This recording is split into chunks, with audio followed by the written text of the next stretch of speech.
floodgates.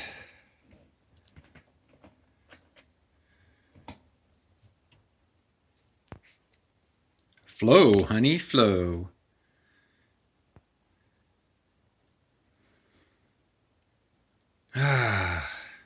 Liquid gold.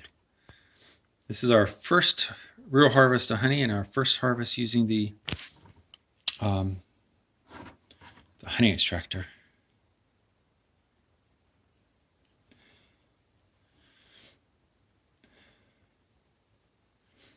Not sure how much we'll get from this. Anywhere from, oh boy, 6 frames. So anywhere from 8 to 16 pounds, depending. And hopefully, this is gonna fill up soon here.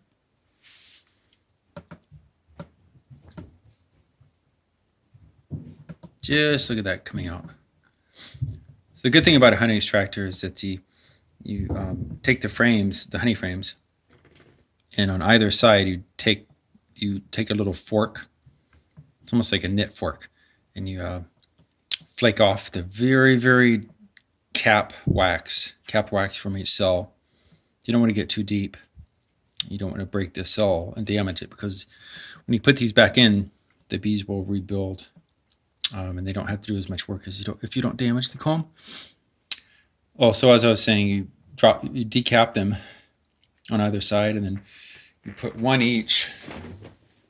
frame each into the extractor, and then it just you take this thing and spin it, and the good old physics of centrifugal force will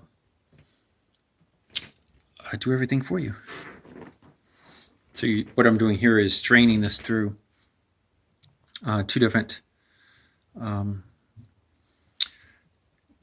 sizes of metal, stainless steel screen.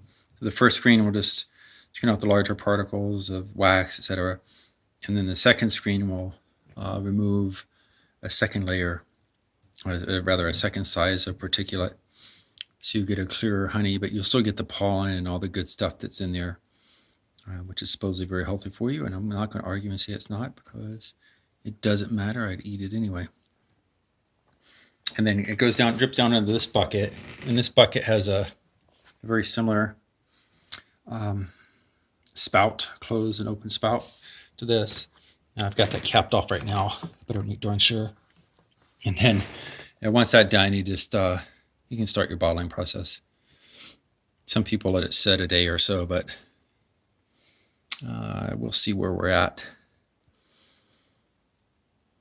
Well, this thing is still pouring. I'm going to hit stop and take a nice picture for Vanessa, who uncapped all this honey for us. Brought to you by Cottage Apiary.